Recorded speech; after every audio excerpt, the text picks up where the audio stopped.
sender, bud. Yo, what's up, guys? King Ryan here. There's been some updates in the past week regarding Gearscore and watermarking. With the majority of people getting to 60 or not already at 60, I figured there's no better time than to offer you guys a really good in-depth explanation coupled with an endgame gearing guide to boot. What we'll be discussing is what watermarking is, how it works, and the areas that you can go to help farm your gear score and increase your watermark, or just individually. Before we get into it, I want to send a quick thank you to Dr. Lupo and Greg over at Twitter, who works with the content creators for New World officially. We actually have a confirmation from the developers on how all this gearing stuff works. If you find this video helpful, be sure to click the like button, hit the subscribe, share this with a friend. I appreciate you doing that. Now let's get into it. What is watermarking your gear? If I had to put an official definition to it, I would say the gear score value of drop loot, which is stamped on the back end or the system, which is considered being watermarked, which determines your future drops for that item slot. Now let's go a little bit further into this and explain how does it work. So for example, you're on your character, you're doing your thing, you're playing the game, and you get yourself a piece of loot that drops. Let's say they're boots, and the gear score is 520. And to boot, pun intended, let's say that's the highest gear score you've seen on your boots that have dropped for you. Well, your new watermark is now going to be 520 for boots, which means anytime you kill a level 60 plus creature, there's a small chance that you'll roll slightly higher than 520 in this case. This basically is how you increase your watermark. Added note, each slot for weapons and armor have their own respective and individual watermark. So if you get 520 boots, that doesn't mean your watermark is 520 across the board. It just means your watermark for your boots at that moment is 520. And this goes all the way up to, I think, 600 exactly. There's not only watermarks for your gear, but there's also thresholds on those level 60 plus monsters that will affect your dropped gear score. So it's coupled with the watermark system. What this means is that level 60 creatures drop up to a certain cap, and then level 61, 62, etc., etc. Once you get your watermark close to around 590, you're basically going to be wanting to just focus on any creature that's 65 plus and farming them, because at this point you'll be able to achieve 600 gear score drops, because only 65 and up have the potential to drop 600 gear score. Now, there's been a lot of speculation surrounding the watermark system. I believe the reason why they implemented this system is to offer a method of adding a grind to the game where you have to basically earn the highest end game gear score, and you don't get it through like luck or something like that. Instead of simply just being lucky and getting that 600 piece, and then through that lucky drop or the trading post or crafting or however you would acquire it, you would just skyrocket to the max gear score normally. Well, this system is put in place to prevent that. I don't love it. I don't hate it. It definitely adds a lot more of a grind to the game, which I'm not against. For them, it's smart because it gives them time to be able to add content in, because you actually want to get your watermark up so that you're able to get those higher drops moving forward. If you don't eventually do it, you're going to be stuck at some low 500s, and you're only going to ever be able to rely on buying gear. So when they do come out with some big raids or anything like that, and you do that with your company and they're all getting 600 plus gear score gear, you'd be still getting low 500s, even though the threshold for 65 up is 600 gear score. That is why your watermarking is important. So do not slack on it, guys. Be sure to focus on it, which we're going to get into, and I'm going to help you out with now. Raising your watermark. How do we do it? Well, there's going to be 3 methods you can do to raise your watermark, because it all comes from dropped gear, right? Those are going to be chest runs, elite farm zones, and expeditions. Going off the first one, chest runs. There's a few things to keep in mind with this. First thing, zerg these. What this means is look in the chat. Usually people are typing in looking for members for chest runs. Get in there, and you're going to go in this massive group of probably 40 people. The reason for this is because you're going to go in and kill everything that's hostile super quickly, but your main goal is to be looting all of the chests. This is probably one of the most quick and efficient ways to be able to raise your watermark. But there's a kicker with this. The reason why you do this is because of the elite chest, and the elite chest reset every 24 hours. So make sure you do these every single day. And I do mean they go 24 hours to the T. So if you do these at 6 p.m. on one day, you cannot do them again until 6 p.m. the next. It's not like it resets at a certain time for the next day. The last bit with this, when you do them, make sure you're wearing a full luck set. We're still waiting for some information to be confirmed on this, but essentially what luck set does is it increases the chance for the rarity of the item drop. So this essentially means we could be getting more epics and legendaries. And because you're already going to be increasing your gear score watermark, if you get a better piece of gear that's better overall, why not have it be an epic or a legendary? It just helps you out more. All right, so we've discussed what chest runs are. Now let's discuss where you go. Now, two things to keep in mind with this. If you go with a random group, you're basically along for the ride. If they have a set route in mind, you're following that route. If you do them as a company, you can hit all of these places and form your own route. Ooh. All right, first place you're gonna want to look at is going to be Reekwater. You're gonna go to this little fun little Pirates of the Caribbean area here, and you're gonna go to this little area called Eternal Pool. You can't really see it on here because it's covered up by the thing, by the little landmark, but yes. It's right where the Lazarus expedition is. You just see this little route here. You're gonna follow all the way through this and then exit out. There's a few elite chests in here. All right, go a little bit more south in Reekwater and you're gonna see this entire area called Siren Stand. This has got a lot of chests. Basically, you're gonna run up this middle and you're just gonna cover all of these bridges and you're gonna take this entire route and you're gonna end up over here and you're gonna have a bunch of chests that you're gonna end up having farmed. Next up is gonna be Ebonscale Reach. So you're gonna go all the way over here to the west and you're gonna see this little island called Imperial Palace. Now, I personally really haven't done this one much, maybe a couple times, but you can exit through here where this little bridge is and just basically do this entire area. There's going to be some elite chests here, but it's so far off from the map and it's such a pain in the butt to actually get to that I don't know. I personally just didn't find myself doing it quite often, but it depends what you and your company want to do or whoever's running it. The third spot and probably the best spot in my opinion is probably going to be the Shattered Mountains. So you're going to go up here and you're going to start at Scorched Mine. You're going to go right through the entrance and do this entire circuit right here. And when you do this entire circuit, you'll probably have found like 6 elite chests or 4 to 6 elite chests. And then once you complete that,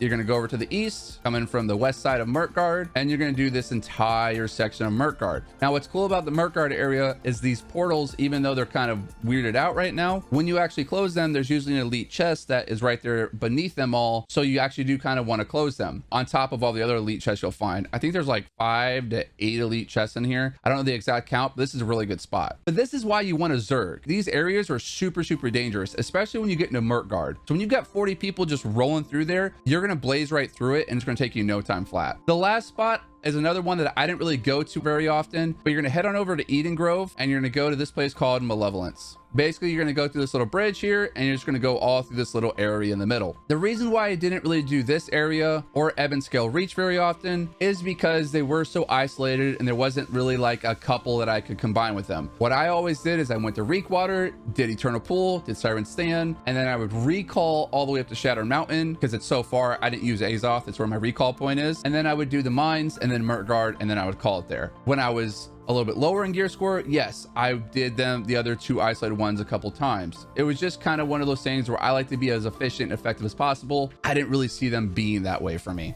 The next bit's going to be elite farms. There's like 15 to 20 different spots that I could show you, but I'm personally going to show you what I recommend and the ones that I did for being fast, efficient, and effective. Before I show you those spots, though, there's something I want to tell you to please keep in mind when you do these elite farms. Do not bring more than 2 groups. When you go as one group and you tag a creature, you have now told the game or told the system that when you defeat this creature, there's a set amount of percentage amongst the 5 of you that gear will drop. When another group comes in, they get added to that shared pool. So do not go zerging down these elite farms. You'll have such a low percentage chance for some decent gear to drop or anything of wild to drop that you're just hurting yourself. Go with 2 groups at max. So the first spot I would recommend when you hit 60 is going up to Shattered Mountain, go to Mountain Rise Outpost and cover this entire area called Lonely Climb, or the landmark is technically called Spaleo Cavern. This is a very vast and very big area. There's a few named elites in here. You could probably bring just 3 people instead of 5 and farm this pretty quickly. I brought 5 though, just to make it super quick. You're going to want to do this until like round 540 or 550. If you need to break up the monotony, which I totally get because you guys are grinding Watermark, and grinding of course can be tedious, let's show you one more spot you can do up until round 550. That's going to be the Scorched Mines. You have seen this area because this is going to be one of the zones that you've done for the chest run. However, when you do this one, this is an area I would recommend bringing 2 groups for. You can do this really quickly. There's nothing too crazy in here, but the big demon guys can definitely put a hurting on you.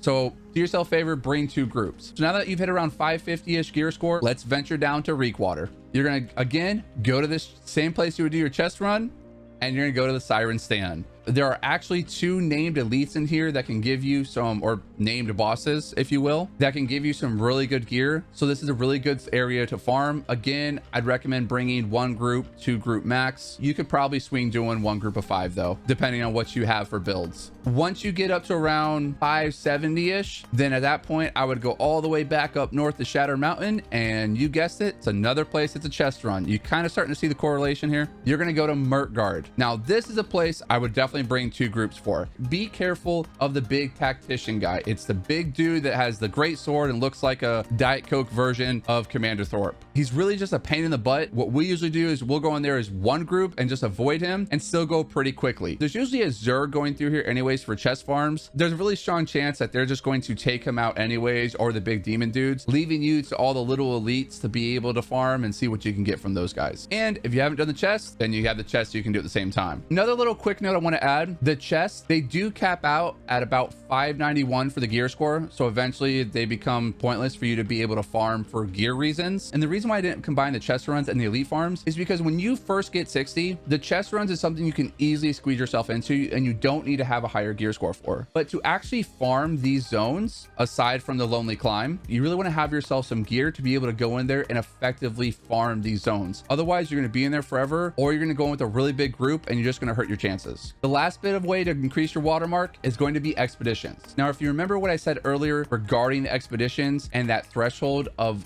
what gear score drops based on their level, this is going to be that time where once you get around 590, this is going to be when you want to start going into the Garden of Genesis and the Lazarus of Instrumentality. The reason for this is because now that you're around 590, you might be able to start getting those 600 gear score drops and those legendaries. But if you go in there any sooner, you're wasting your key, which essentially is wasting your mats if you had to create the key. And these expeditions, they're not exactly short. In my opinion, you're better off farming an elite farm zone for an hour if you're at 560 gear score than going into Garden of Genesis or Lazarus. If you disagree, you're more than welcome to give it a shot, but I'm a guy that likes to save as much time as possible. To me, expeditions weren't that efficient. So if you notice what we talked about regarding the gear and raising your watermark, it essentially could also increase your gear score. But now I want to talk to you about how to just increase your gear score. Why should you do that? If you're going to increase your gear score, but it doesn't affect your watermark, what's the point? It's actually a really, really good idea, because if you are going to increase your gear score, you are now just going to be a more effective player. You can bring more to the table when you go to farm those elite areas, which in turn makes you farm them faster, which in turn gives you more loot. See where I'm going with this? It's all about efficiency, in my opinion, especially if you're grinding and farming. It's fun for a little bit, but eventually get to the point where you do have a goal and you want to reach it. The first thing you could do to cover raising your gear score is going to be the trading post. You can go here, and let's say you're looking for a good Warhammer. Just go to your trading post, filter it by gear score. Normally you can find a decently high gear scored weapon for around 100, 200 gold. So like right here, I've got a 539 Warhammer for 200 gold. It's got pure strength. It's got a gem slot. It's really not that bad. So it's a good way to bump it up to make you more effective, and it's only 200 gold. It's not a lot of money. Now, one thing I wouldn't recommend buying on the trading post is going to be your armor. The reason for this is going to be the PvP faction quest, which I'm going to get into now. The next thing you can do now is go to your PvP faction leader, and you'll see here that you have these PvP quests. You can do these repeatedly, although I recommend doing them in 4 zones just because of saving time and how much you get out of them. This is going to the Eastburn Outpost in Greatcleave. The reason for this is because this guy right here, he's going to give you 3 that are just in this area called the Bite. And then you take them. It's a 2-minute run back to town. Rinse and repeat. You're doing these every 5 minutes, and it's super quick. The other place I would recommend is going to be the Shattered Mountain, because there's some that give you right here in the middle. There's also Restless Shore, because they're going to bring you down to this little area that's really close to the settlement. And again, you also have territory standing in this zone, so you essentially could get more tokens out of it, and they're also pretty quick. And then the last one is going to be Reekwater. This one's a little bit of a distance, but how much you get by the time the quest respawn does make it worth it. And once you do these, you can go back to your faction commander and you can buy all of this gear. So you have your faction only stuff that's going to be 535, but will be more expensive, or you can just buy the set light medium armor stuff that's going to still be expensive. This will probably take you about a day's worth to be able to farm completely, but you can essentially get a full set of 520. It's really good gear to have, especially in PvP, so it just gives you a really good start. But don't spend all your gold trying to buy armor on the trading post just to increase your gear score, just because you can just do this and you'll be fine with that. The last thing you can do is going to be some crafting. Crafting is something that you're actually going to want to put some time into, and even though this just increases your gear score, that's not that that bad. The reason for that is because, and this is really important, y'all, crafting has the ability to give you the best in slot gear. When you couple it with things like the food buffs and the house trophies, and you stack all that together, you have the ability to make a really solid piece of gear. You might even get lucky and make that really super shiny one. That's a 600 gear score, which you can decide either to sell it for a ton of gold, or you can equip it and now have a 600 gear score piece. Completely up to you, but just don't ignore crafting. It's probably going to be one of the best ways to really ramp up your gear score, because like I said, your best in slots more than likely going to come for it. But that's about all I've got for you guys today. I really hope you guys got something out of this. We've been putting a lot of work into this. I do stream on Twitch 4 days of the week. You can find that link down in the description below. And as always, please hit the like button, hit the subscribe button, share this with a friend, and I really hope to see you back in the next video, which we'll be cranking out here soon. Your guys' support means the absolute world to me, and I can't thank y'all enough. But as always, stay shiny and share some good vibes. All right, y'all.